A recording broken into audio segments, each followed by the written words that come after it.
Okay, Save Me a Seat by Sarah Weeks, and this is a hard one for me, Gita Varadarajan.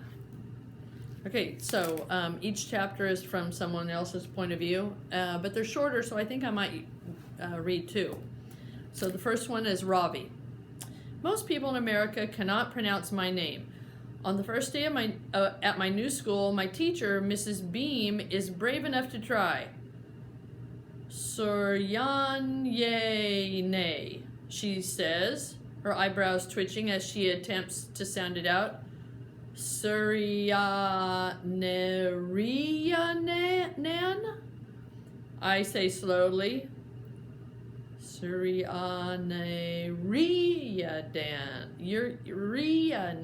I say slowly. She tries again, but it's no better. I'm going to have to work on that, she says with a laugh. I laugh too. Suryanariyanan is my surname. My first name is Ravi. It's pronounced Ravi, with a soft Ra and a strong V. In Sanskrit, it means the sun. In America, people call me Ravi, with the stress on the first syllable. That doesn't mean anything. Patience is a virtue, Amma reminds me often. She believes that with time, people will learn how to say our names correctly. My grandmother tells her not to hold her breath. We moved to Hamilton, New Jersey a few months ago, May 13th to be exact. I am fresh off the boat, as they say. My father got a promotion at his IT company in Bangalore, so they transferred him to America. In India, Amma, Appa, and I had our own house with a cook and a big garden. We even had a driver to take us wherever we needed to go. My grandparents lived in their own flat nearby. Now we all live together in a townhouse in a place called Hamilton Mews. Things are very different here in America. Appa takes the train to work. We don't have a cook anymore, so Amma has to prepare all the meals herself. Our new house is much smaller than our old one. There is only one bathroom upstairs, which I share with my grandparents. I wouldn't mind so much, except that Paripa likes to take long showers, and Parima leaves her teeth in a glass by the sink at night. I'm going to see if they have the words in the back. I think we're going to learn what that all means. I think I know, but let me see here. Okay. Oh yeah, there are in the back. There's some words. Let me see. Amma means, I bet you guys could guess, mother. And Appa means father. And then, hold on, let me see. He shares the bathroom with his grandparents. Paripa, okay, so let me find the P's. Paripa, LMNOPQR. Oh, it doesn't have it here. But I think Paripa must be the grandmother because of the oh, maybe, oh, I'm not sure. Maybe that's grandpa. And then Parima likes to leave her teeth in a sink. I think that might be the grandma. I learned to speak English when I was very young. We speak mostly English at home, and I went to an English medium school. But for some reason, people here in New Jersey have trouble understanding me when I speak. I am trying to learn how to swirl my tongue to sound more American. My grandmother doesn't like it. Be proud of who you are and remember where you come from, she tells me. If you're not careful, you'll turn into one of them. Your grandfather didn't slave in a tea plantation so that his only grandson would become some rude, overweight, beef-eating cowboy. I don't think Parima likes America, so that's the grandmother. My school in India was called Vidya Mandir, which means Temple of Knowledge. My new school is called Albert Einstein Elementary. Parima could hardly wait to show off to all her friends at home that her grandson had been accepted to a school named after a scientific genius. I'm not a scientific genius, but I am a very good student. My favorite subjects are math, English, and sports, especially cricket. Boys and girls, please welcome our new student, Ravi, Mrs. Beam says, after she has taken the roll call. He comes to us all the way from India. Isn't that exciting? Mrs. Beam is short and round. When she smiles, her eyebrows touch each other. As I look around the room, I see a sea of mostly white faces stares back at me. I feel a little nervous. It is my first day of 5th grade in room 506, and I am the only Indian in my class. There is one other boy named Dylan Samreen, but he doesn't count. He is an ABCD, American-born confused Desi. Desi is the Hindi word for Indian. I can tell Dylan is an ABCD because he speaks and dresses more like an American than an Indian. Tell us something about yourself, Ravi, Mrs. Beam says, smiling at me. Yes, ma'am, I say, standing at attention. Everyone laughs. Mrs. Beam claps her hands. Boys and girls, where are your manners? She asks. Go on, Ravi, we're listening. I push up my glasses and continue. My name is Ravi Suryanarayan, and I just shifted from Bangalore. Everyone laughs again. What's so funny, I wonder? Mrs. Beam claps her hands. Her eyebrows are twitching like mad. Boys and girls, is this how you welcome a new student to Albert Einstein? The room gets quiet. The spotlight is on me. I can feel the whole class staring. This is my first day of school in America, and things are not going well. Mrs. Beam turns to me. You can call me Mrs. Beam, she says softly. And Ravi, here in America, students don't need to stand up when the teacher calls them on them. Do you understand? Of course I do. I push my glasses up and rub my nose. It's something I do when I'm nervous. Mrs. Beam comes over to my desk. She has a look of pity on her face. Don't worry, Ravi, she says, patting on my shoulder. You can introduce yourself to the class later, after you've had a little time to work on your English. We have a very nice teacher named Miss Frost in the resource room. I'm sure she can help you.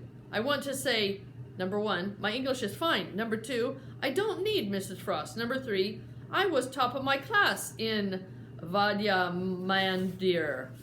But here's what I do instead. Number 1, I push up my glasses. Number 2, I rub my nose. And number 3, I sit down and fold my hands. My friends and teachers at Vadya Mandir would have a good laugh if they could see me now. Their star student taken for an idiot. What a joke. My friends and teachers at Vidya Mandir would have a good laugh if they could... Oh, I already said that, sorry. Mrs. Beam is writing out our homework on the board. I open my notebook and carefully copy down the assignment. Out of the corner of my eye, I see Dylan Samreen staring at me. He looks like a movie star straight out of Bollywood. His long, shiny black hair falls over one eye. With a quick jerk of his head, he shakes it away. Then he smiles and winks at me. I smile back. Dylan Samreen may be an ABCD, but I think he wants to be my friend. Dun, dun, dun. Chapter 2. Joe. My name is Joe, but that's not what most people call me. Not at Einstein, anyway. I've never been a big fan of the school, except for lunch. Eating is the one thing I'm good at. I've always been tall for my age, but lately I've been growing so fast my clothes don't fit anymore, even the ones we bought a few weeks ago. I'm always hungry. A lot of kids wouldn't be caught dead eating school lunch. They call it mystery meat and slop, but I don't mind. Every week, it shows up in the same order: chicken fingers, hamburgers, chili, macaroni and cheese, pizza. By the way, it's not a coincidence that Tuesday is Burger Day and Wednesday is Chili Day, because at Einstein, hamburgers get recycled. It's not as bad as it sounds. The leftover burgers from Tuesday get dumped into a big pot with beans and some other junk, and presto changeo, on Wednesday, you've got chili. Everybody knows I don't talk much at school. My best friends, Evan and Ethan, used to call me blabbermouth as a joke, but I guess I'm not going to be hearing that much now, since they both moved away over the summer. To be honest, they were a little weird, but I'm going to miss them anyway. Ethan, Evan, and I ate lunch together every day last year, and they had to go to the resource room for extra help, same as me. Not that we had the same problems. For one thing, they were both super hyper, and I'm not. This year, I'll have to go by myself to see Miss Frost, and I'm not sure who I'm going to eat lunch with. Probably no one. People think you're unfriendly if you don't talk to them, but they don't understand that it's a problem for me that it's so noisy in the cafeteria. My brain and noise don't get along. Last year, I had Mr. Barnes for my teacher. Mr. Barnes is epic. He can bounce a hacky sack off his knee 100 times without messing up. I'd never even heard of a hacky sack until Mr. Barnes brought his to school. It was pink, which Dylan Samreen thought was hilarious. He said something mean about it behind Mr. Barnes's back, and all the girls laughed. Sometimes I wondered, what's wrong with girls? But then I remember I already know what's wrong with them. Everything. Mr. Barnes is African American. He shaves his head and wears bow ties. Real ones you have to tie yourself. He must have talked to Miss Frost about me because he never asked me to read out loud in front of the class or come up to the board to do math problems. He understood those things are hard for kids like me.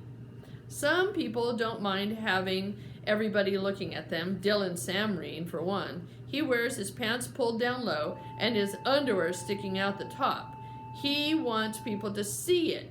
His boxers have dollar signs all over them, or dice or lobsters, and he has special ones for holidays too, with candy corn or Christmas trees or red hearts for Valentine's Day. Dylan is famous for his boxers, but his real claim to fame is his tongue, which is long and pointy like a devil's. When he sticks it out, it makes the girls scream. He thinks he's the smartest kid at Einstein, and he might be right. He's definitely the meanest. Sometimes I wonder what it would be like to be Dylan Samreen, but that is something I'll never know. Mr. Barnes was the first teacher I ever had who liked me. Miss Frost likes me, but she likes everybody, so it doesn't count. On my final report card, Mr. Barnes wrote that I was a valuable member of the community. My mom was so proud she stuck it on the refrigerator with a magnet. It's still there. Today is the first day of school, and Mr. Barnes is the first person I run into when I get there. He's wearing a red bow tie with little blue whales on it. I'm pretty sure it's new, or at least I've never seen it before. Last year, Mr. Barnes had 17 different bow ties that he always wore in the same order, starting with the green one with the white diamonds and ending with the orange and purple striped one. Mr. Barnes's bow ties were another one of my favorite sequences. Yo, Joe, he says. How's it feel to be a fifth grader? Good, I tell him, at least so far. Maybe this year will be different, I think. Maybe Dylan Samreen won't be in my class. But when I get to room 506, there he is, standing over by the windows with his underwear hanging out, polka dots. Lucy Mulligan and a bunch of her annoying girlfriends are standing around him chanting, "Do it, do it, do it." They want him to stick out his tongue, but Dylan won't. Come on, Samreen, let's give them what they want, Tom Dinkins shouts before sticking out his own tongue and wagging it at the girls. Tom Dinkins is a Dylan Samreen wannabe. The girls don't care about his tongue. I warn you, Dylan tells his fan club. I think it grew a little over the summer. Lucy and her friends start jumping up and down, screaming, "Ew!" One thing I will say about Dylan Samreen, he really knows how to play a crowd. All the screaming starts to get to me, so I do the in 2, 3, out 2, 3 breathing Miss Frost taught me. If that doesn't work, I'll have to use my earplugs. I always keep a pair in my pocket just in case. They come in different colors, but I like the tan ones best because they don't show much. They're made out of some kind of squishy foam rubber, and when I wear them, I can still hear people talking, only it's softer, like when you're underwater or have a pillow over your head. I'm allowed to wear my earplugs in school whenever I want, but mostly I use them in the cafeteria, on the playground, and in gym class. Settle down and take your seats, announces Mrs. Beam, my new teacher. This is her first year teaching at Einstein, and she looks a lot younger than any of the other teachers I've had. She's shaped kind of funny, wider at the bottom than on the top, and she's shorter than me, which is weird considering that she's my teacher. She seems nervous, and there's something freaky about her eyebrows. At Einstein, kids have to sit in alphabetical order every year since kindergarten. My seat has been right behind Dylan's. I know the back of his head by heart. Mrs. Beam has made name cards for us and put them on the desk, but when I go to take my seat behind Dylan, somebody's already sitting in it. He's a shrimpy-looking kid with thick glasses and greased-down black hair parted at the side. I've never seen him before, and I'm not sure where he's from. His skin is darker than mine, but not as dark as Dylan's or Caleb Burrell's. When I look at the card sitting on the desk, I see his name is about a mile long and full of Y's and A's. He seems kind of nervous too. He keeps rubbing his nose and looking down at his hands, which are folded in his lap like he's in church or something. His shirt is so white it hurts my eyes to look at it, and he's got it tucked in and buttoned up all the way to the top. When Mrs. Beam asks him to tell the class about himself, he stands up like he's in the army and calls her ma'am, which is about the only word he says that you can actually understand. Everybody starts laughing, and for a minute I think, hey, maybe 5th grade isn't going to be so bad after all. Maybe Dylan Samreen will decide to pick on this new kid with the weird name and the funny accent instead of me. Dun, dun, dun. So the next chapter is Ravi's point of view.